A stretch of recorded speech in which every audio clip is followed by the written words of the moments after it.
Hey guys, I'm back in Germany bringing you the latest news of the drinks industry from this week. 11 articles, surveys, and posts concerned about the main things that are currently happening. One is the very big focus on Christmas, on the Christmas shopping season. Many brands coming up with special editions, wine tourism, and also just bringing experience to the customers, at least for December and going onwards in 2025. And on the other side, there were some issues concerned about the decreasing interest in alcohol. France again came up with news where strikes hit and people were protesting quite radically against cheap wine from France, and a German winery that is changing over 40% of its portfolio, focusing more on premium. Have fun with the weekly update.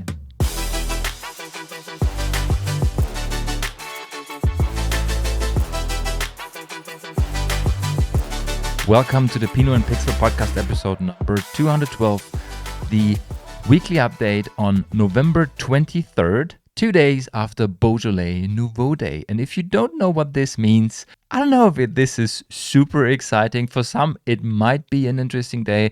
It's basically the third week of November where Beaujolais, the wine region of Beaujolais, reveals her Nouveau wines, meaning the very fresh young wines of the current vintage 2024, just bottled, pressed, fermented, some weeks in the tank, and then brought to the Park market. And if you like this style, it's a very fresh, fruit-driven, lighter wine with some fizz in it. This might be a day to celebrate for you. There are some companies jumping on their train, offering their Nouveau style, and one that recently caught my attention was Sandwich Barton. Can you remember Sandwich Barton? It was the interview I have with Charlie Brown about, in my opinion, the blueprint of wine and tourism and hospitality in England. They are releasing a Nouveau from their company. It's a white wine, slightly fizzy. I will put the link in the show notes of Duncan Schwab, who's presenting the new wine style to the public on Instagram. If you have the chance to grab a bottle, try it out. I was able to taste this at the winery 2 weeks ago. It's actually super nice, easy drinking, fresh, fruit-driven, and perfect to face the Christmas holidays. In this episode, the first part will be dedicated to the heavier topic in the industry that wine consumption is decreasing more and more, and especially in France, we see more protests, more also not really mindful approaches of protests, because usually something is destroyed, people get hurt, or at least the traffic system is influenced in a bad way.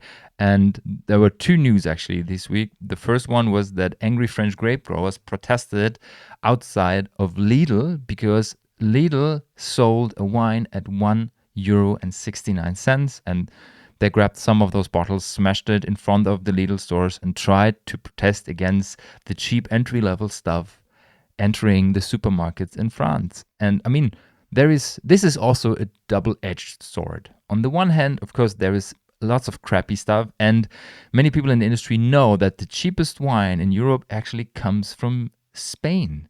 You can buy wine between 30 and 60 cents per liter, import it to the country, sell it as, wine of Europe, and then just put it on shelves. And there is a peer group that is interested in this very low quality wine, because usually it's just about the fact that they want to drink alcohol wrapped up in something they would call wine. We talked about this several times. In my opinion, quality wine in Central Europe starts at least with €10 plus. And of course, also the knowledge on the process, how it is made. But this is basically a good rule. Don't buy anything in the supermarkets, and especially not below €10. And of course, French growers don't like it. But French has seen a steady decrease in wine consumption, in interest in wine generally. And this is not only happening in France, it's happening across the world in recent years. And the problem is that the supply remained strong. So if there is a lower demand and a steady supply, you run into problems. And you can't solve this with just protesting and destroying some of this crappy stuff. There is a general change that has to happen, not only in the industry, because everybody says the industry has to change something or the government has to help. It's in all our minds. The focus on drinking less but better, looking towards quality, not only, I mean, you can buy easy drinking wine that is of higher quality. But if it's just about the alcohol, you don't have to buy wine. You can buy crappy other stuff and get drunk way faster. So in my opinion, in the future, we will see this gap between super entry cheap level stuff and brands going more premium, and this middle body wine segment will steadily decrease and will cause protests like this, unfortunately. And I mean, on the other side, talking about the double-edged sword, when more and more people are buying entry-level stuff that is imported very, very cheap from France, from Spain, and from Italy, of course, some growers are seeing prices pushed down and their livelihoods are threatened. And this is a problem, of course. But usually, especially some people that are quite loud in those protests, they don't have solutions. They just scream. And we all have to, when we read news like this, diversify in between. Is this just people complaining but never doing anything? Or do they really want to do something on their own? And especially in France, we have seen many, many people just screaming loudly for the government to change something, which is basically not bad, but without being willing to do something on their own. And this can't work. Sorry, guys, this can't work. And the second news that was just 1 day later, a French protest, growers block motorway and hijack lorries containing Spanish wine. So what they did is they took their tractors to the motorway, they blocked both ways, resulting in over 40 kilometers of traffic. So not only the Spanish lorries were affected, but also the French people living there. And this causes many other problems afterwards that should not be there, actually. And what they did is, of course, again, they hijacked the lorries, they destroyed wine, and they just tried to get some attention on their mission, their, as they call it, program to recultivate good French wine. And when you look at the wines we are talking about, there's also two different sides to look at. One of these guys said, these guys from Spain are importing wine that sits at 30 euro a hectoliter and is intended for a company that exclusively produces Crémant de Bourgogne. So we are having strong suspicions.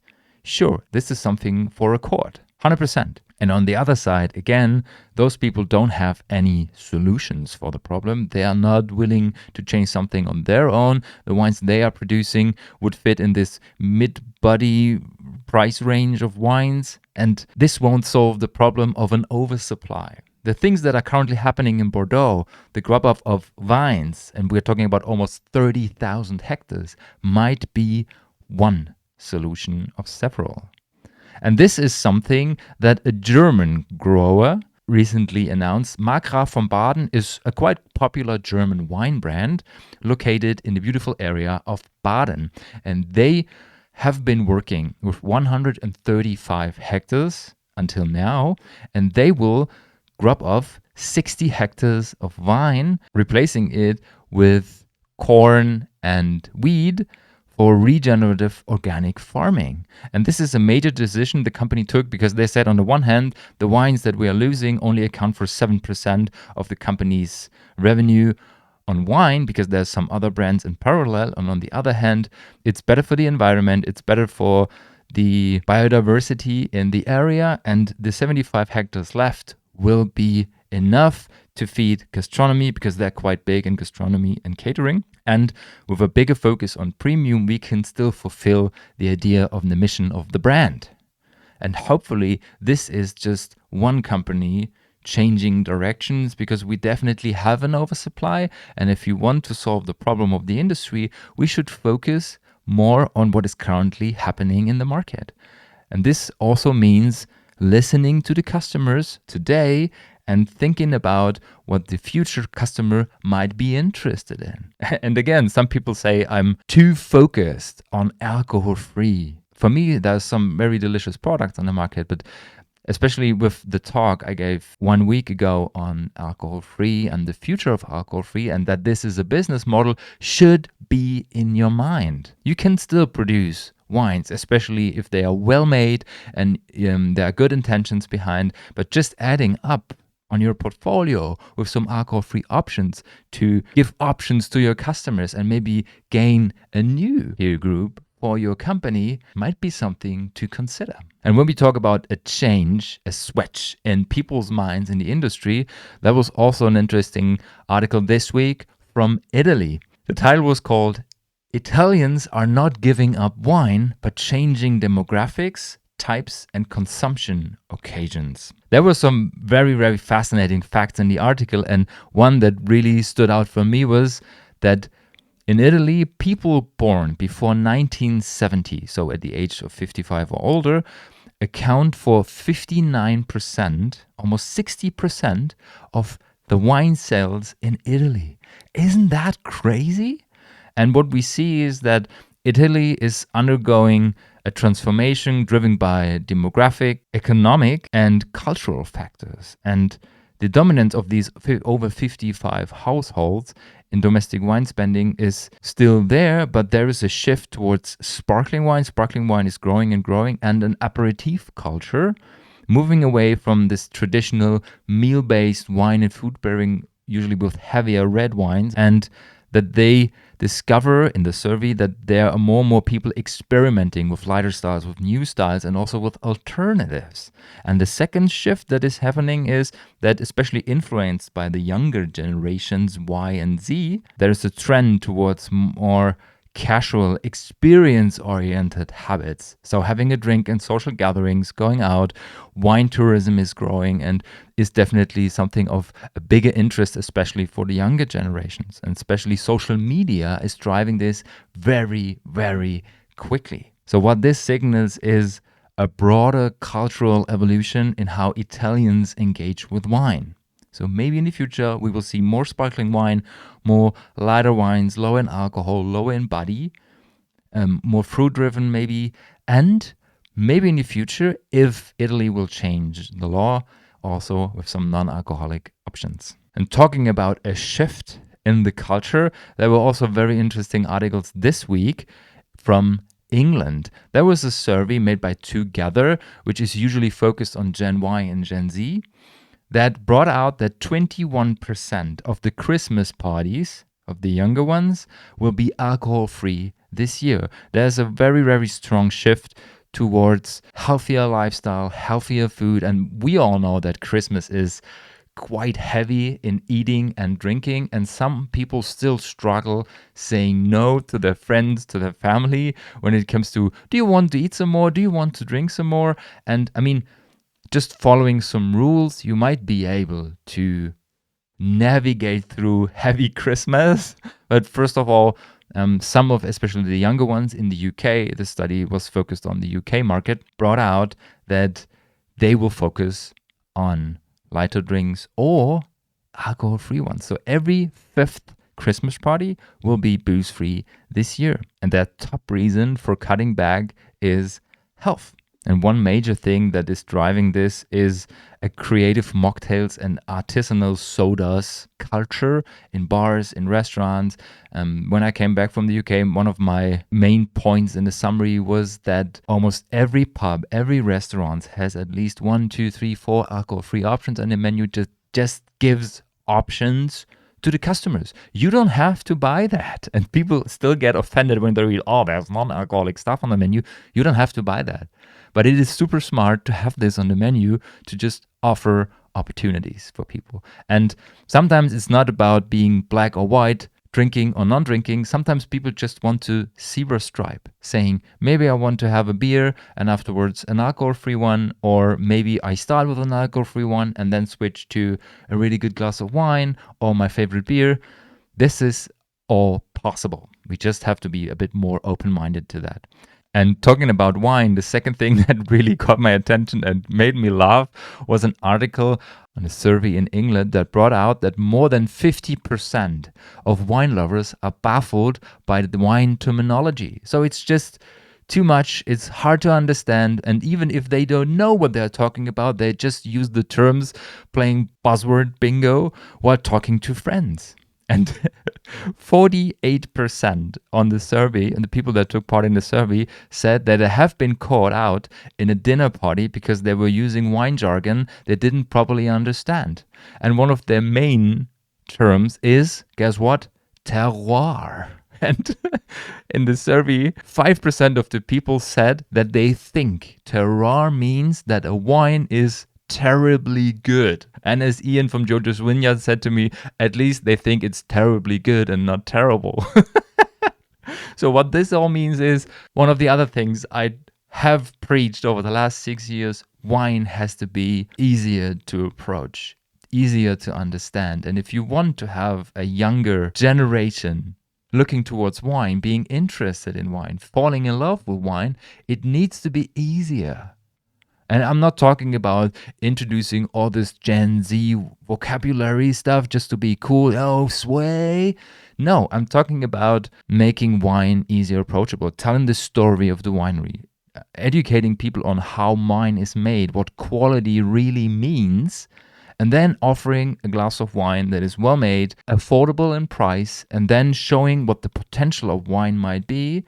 So if you are interested in an easy drinking wine, you find your one. And if you want to have something premium to celebrate or to gift, then you can also find something without knowing all the stuff that is wrapped up in the Oxford Dictionary of Wine.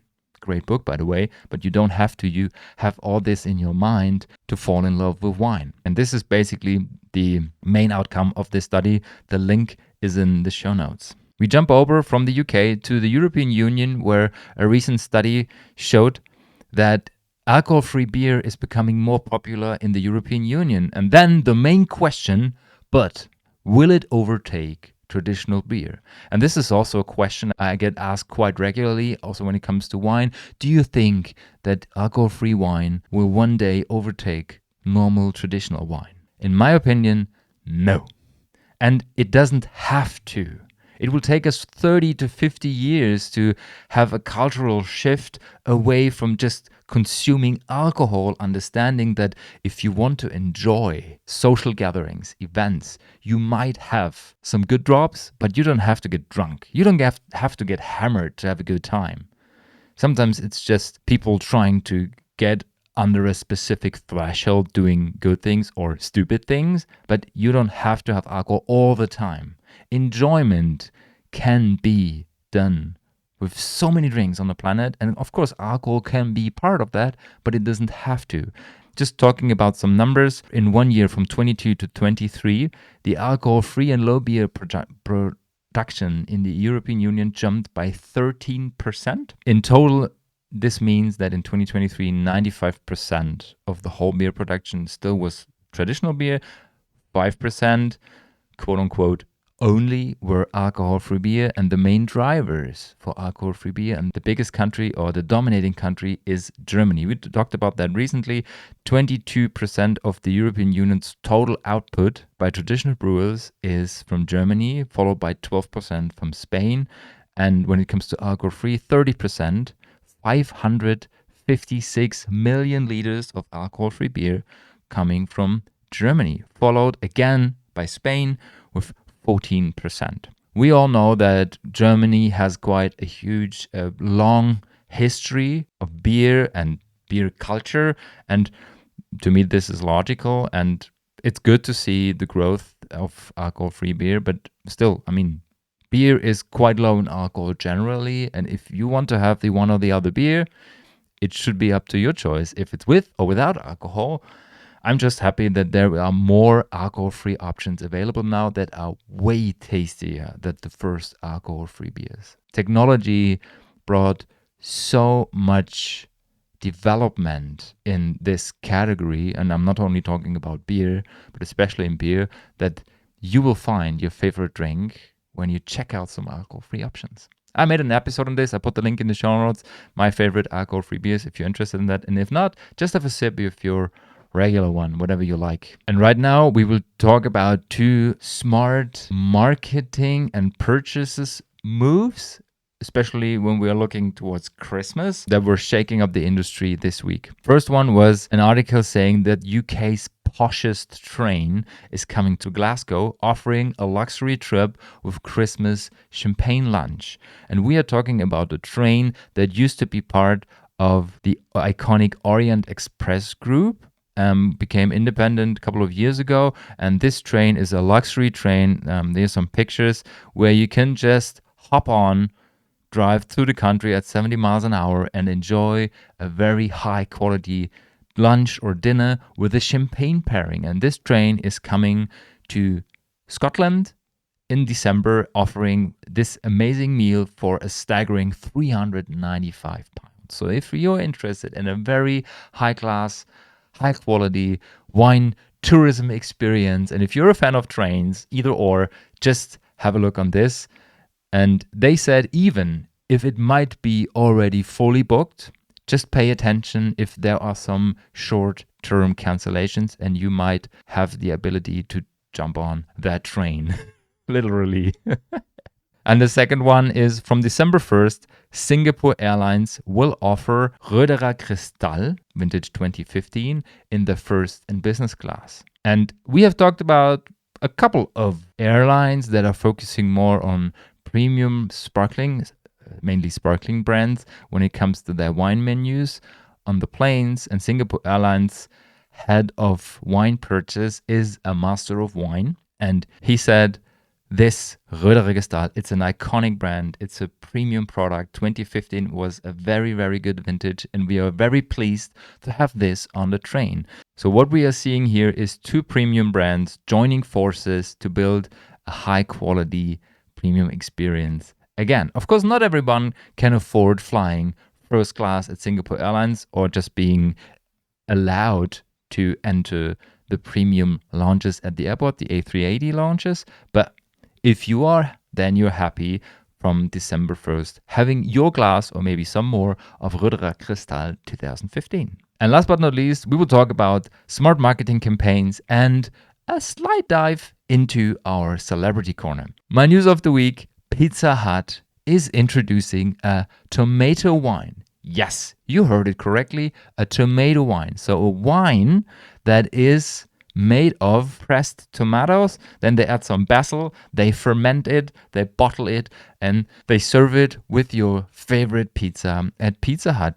Quite interesting idea. And when you think about it's tomatoes and basil, it's basically the sauce they put on the pizza as a base and then adding whatever you want to have on your pizza. So I think you can say that this could end up in a perfect pairing. The problem is, I checked out the website, tomato wine by Pizza Hut currently sold out. Due to the exceptional high demand, tomato wine by Pizza Hut is currently sold out for the 2024 holiday season. We are talking about 2 days after the launch of the product.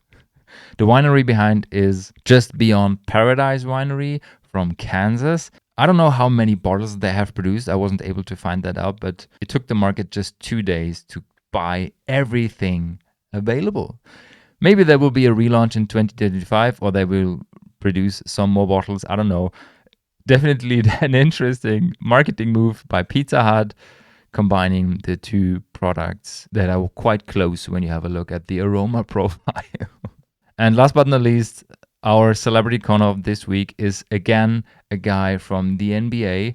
The NBA All-Star Domantas Sabonis, a very strong player in the 2023-24 season, in my opinion. He was very successful, unfortunately not with his team, the Sacramento Kings, but he, very, very good player. And what he did is he launched his own wine brand with his wife called Once by Sabonis.